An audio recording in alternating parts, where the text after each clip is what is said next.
Hey everyone, Mark from Coast to Country again. Short video today. I'm just going to show you how to hook up an anchor for your boat, whether it's a big boat or a little boat.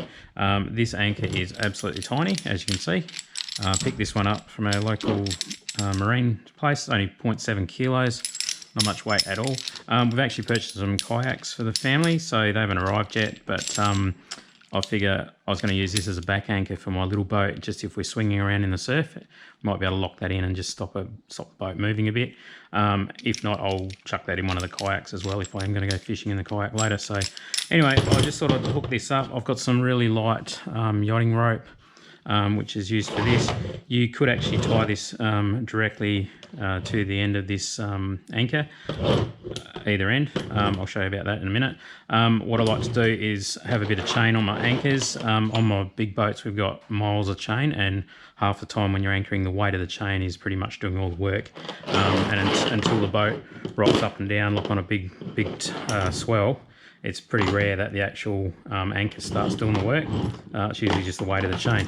But in this case, I don't want to have miles and miles of chain and extra weight in my boat. So all I'm doing is putting a really short bit of chain on this to keep the whole weight down. And also all it's going to do is basically just give this a little bit of protection, the rope a bit of protection. If this gets stuck on a reef, the chain can rub on the reef instead of the rope.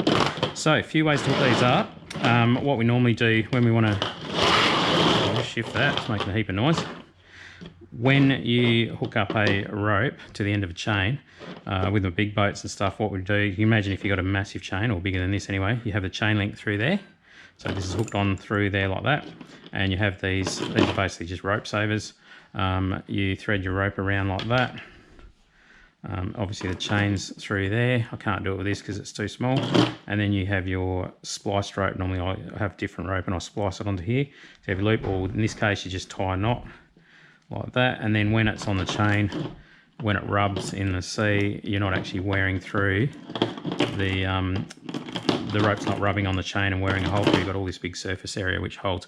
So I haven't got a small enough one of these for this particular rope. This is for a bigger size rope, as you can see, but I'm not actually going to worry about it in this case. In this case I'm actually going to tie it directly to the chain itself, which is not ideal, but the amount of work and the amount of weight that this boat's going to have on it is not going to make much difference. I'll just check this every now and again that after, you know, a few weeks, months, years, whatever, it's not actually rubbing through there. So what we'll do is we'll just get this rope quickly connected to here. So we'll just thread that through, do a quick simple bow line again, put a loop in the end here, so it can come up through there, like that, back down there.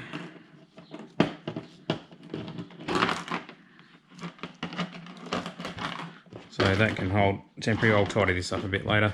So there's our rope hooked to the end of that. Excuse the noise. So there's our chain. Now, a couple of ways you can connect an anchor up to these things. This is a folding anchor. They're quite handy. So all the little claws fold down, turn it half a turn, and they're a bit ordinary, but that locks it shut. So for storage, when you want to use it, turn it half a turn, that slides up the shaft. These will open up. Drop the ring back down through that little loop, turn it half turn again, and that's kind of locks it open. So now it's ready to use as an anchor.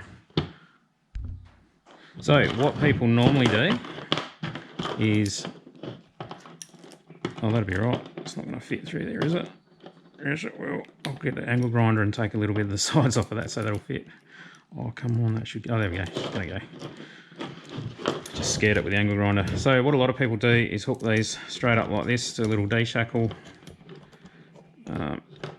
So imagine that's tight, and that's pretty much it, and people start using their anchor like that, so that'll hook on a reef. Away you go. Problem is, if you get that snagged, there is no real way of getting that back, so you can be pulling on that all you like, go backwards over it. If it's stuck under a bit of reef, it's stuck, and you pretty much lose your anchor. So you can actually do it that way if you want to. What I would highly recommend though is, and what we've done in the past, is you tie a rope, a real light rope, like a marker rope even, like a marker buoy, tie a little thin rope onto here, run that up to the surface with a little float, like a little buoy, only a tiny one, and you throw that out as well. So basically you've got this sitting on the ground, anchored in like that, and for some reason you get that really stuck, you can drive over the surface, pick up your little float that's attached to this end, and then pull the whole thing out backwards, and you can save your anchor like that. That's not bad. You just got to be careful when you're in a swell or a bit of current, and that it can be an absolute pain having two ropes. You got a rope for your anchor, then you've also got this marker buoy rope, and you have tangles and all sorts depending on your depth of water. And then so when you pull this one up, the other rope comes up with it, and you got to be careful when you're throwing it out. It's not too bad once you get a system going. You pull your anchor in, then you pull your marker rope in with the little buoy, and then you make sure when you throw your anchor out, you throw the marker out first, and then it's a bit complicated. Easiest way to do it, I find, is take this off. Why has that gone tight?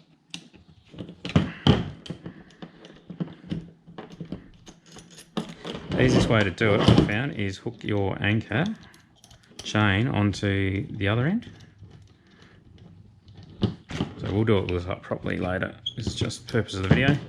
Then have your anchor chain coming down like this, and then you get a cable tie. Doesn't have to be a very good one. Just a cable tie. You don't want a super strong cable tie when you do this. And what happens, so cable tie that on there like that. So when you throw your anchor out, I'll turn that on so I can see what I'm doing. It still works as usual. So you throw your anchor out and that can hook on the reef, and if you've got plenty of nice straight line to your boat, you can pull. You're still taking the weight on the actual anchor itself.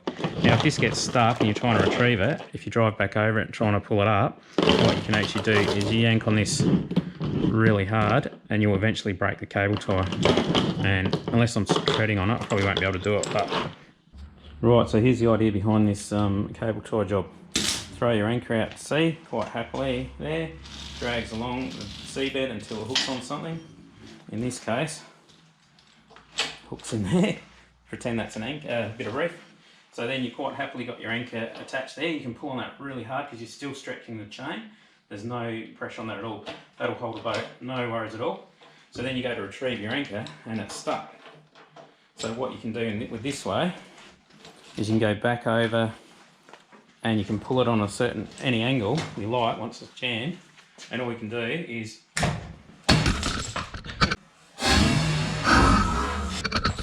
breaks the cable tie and then pulls it out backwards, so out of the reef, so it doesn't get stuck. So depending on how thick a cable tie you put on there is to how hard that's going to grab. You don't want them so loose that every time your boat swings around a little bit of a funny angle, cable tie snaps and lets go, then you pull your anchor out. You don't want them that hard that you're ripping the front of your boat out trying to break that cable tie as well. So I just use average size cable tie. That's one way of doing it. Alright, so you can see there that that's just ripped the centre out of that cable tie. So if you carry spare cable ties on your boat, if you're an Australian farmer, you'd have cable ties, fencing wire, duct tape, fixes anything. So you'd have them on hand anyway. But yeah, if you're going to use that system, grab a handful of cable ties, throw them in your tackle box, and if you do break a cable like that, you can just stick another one on quickly and away you go. So that's a good way of having a quick release anchor so your anchor doesn't get stuck without having an extra rope coming off the back. Alright, so there's our finished little anchor for this, the back of our little tinny, to stop it swinging around, or we'll throw this in the kayak if we need to as well. Just got a fair bit of rope on here. Yeah, so that folds up nice and compact. Like I said, I'm only using the short chain, just keep the weight down. So when you're ready to use it, just turn that around, slide that up, drop all your little claws out, drop that around, lock it, and you're ready for action. And like I said, we'll just tie that on with a bit of a bow line, put a couple of cable ties in to lock that tag on. That really does nothing. I've never had one of those work loose in the sea, but I sort of do it because I can. Again, like I said, this here, I'll keep an eye on that. If that wears through after a time, with the chain rubbing on that joint, that is going to take a long time for that to happen. And like I said earlier, if I find a small one of these, I'll redo all that. Okay, well, that's about it. Short video. Thanks for watching. Hit the like if you could and the subscribe if you haven't already. And I'll see you on the next one. Cheers.